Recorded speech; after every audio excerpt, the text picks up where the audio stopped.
Hello everyone and welcome to my presentation on the life role analysis of my client. She is one of my clients and I have to change some information to hide her identity. I sent an email to offer her a conversation either over the phone or through a Zoom video call. My client preferred to have a video call session. I began the session by introducing myself and going over the confidentiality and my competence as an employment advisor. I tried to build rapport with the client and focus more on establishing a friendly but professional connection. I created a safe and comfortable environment for her to talk about her concerns. She's 35 years old and she's an internationally trained nurse and came to Canada 3 years ago. Right now, she works full-time as an early childhood assistant. She is willing to serve the community by helping the health workers in the COVID situation. Her concern was that she wasn't a registered nurse and couldn't obtain the requirements to get registered because of her temporary status in Canada. She didn't access or wasn't aware of all the available resources and didn't have enough knowledge of the labor market. She stated that she felt confused because didn't know what opportunities are out there and how she can access them. I practiced active listening and let the conversation flow naturally without losing control of the session. I could draw out her beliefs, values, and goals by asking open-ended questions like, what is your definition of being a helper? Answering those questions helped me get to know her more and identify her current barriers and obstacles to reach her goals.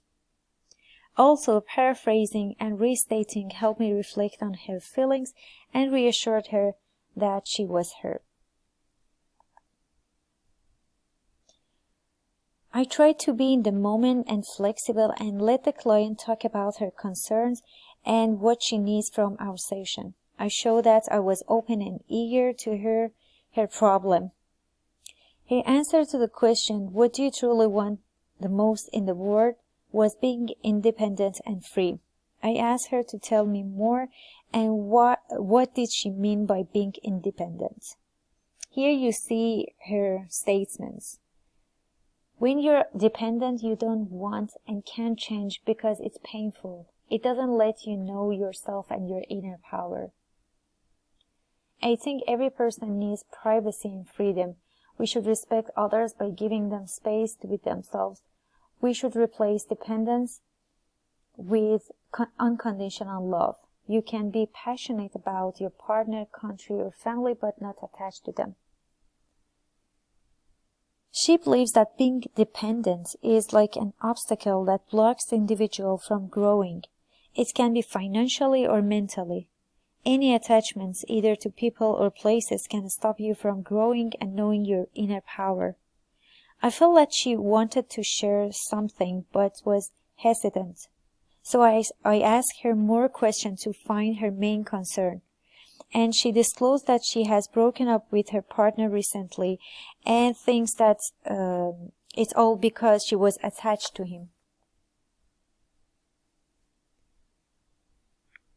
I tried to engage her by asking more open-ended questions to elicit her beliefs that form her goals. You see her answers to my question, what do you enjoy the most in your life? I think every person has a specific goal in life. I think when you can achieve that goal and try for that, it makes you happy and satisfied. For me, I think I can help and it makes me satisfied. So that's why I'm looking for a job related to the healthcare field. Because I think it makes me happier, makes me satisfied. And I think if I help others, I can reach the goal. I can be happier.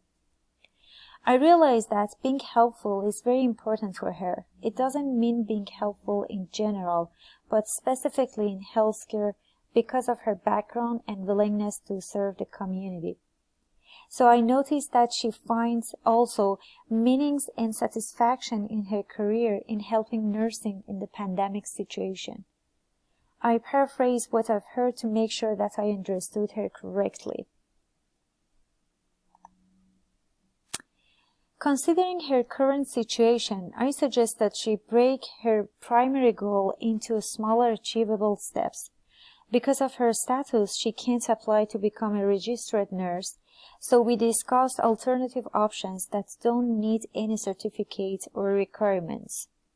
She needs some help with updating her resume and cover letter. Also, she was willing to learn more about job searching using social media platforms like LinkedIn. I gave her some resources to update her LinkedIn profile and a list of available resources regarding job opportunities in healthcare. Although I practiced the 5-stage interview circle, I still need to work more on them. I could do a better job, especially regarding reflecting on my client's feelings, even though she didn't express them clearly. The other thing is that I should prepare myself to see that the conversation might not always go in a way that I anticipate, so I won't seem confused or lose my client's attention, especially in the areas that I might not have enough knowledge, which in my client's case was about working in the health care sector as an internationally trained individual.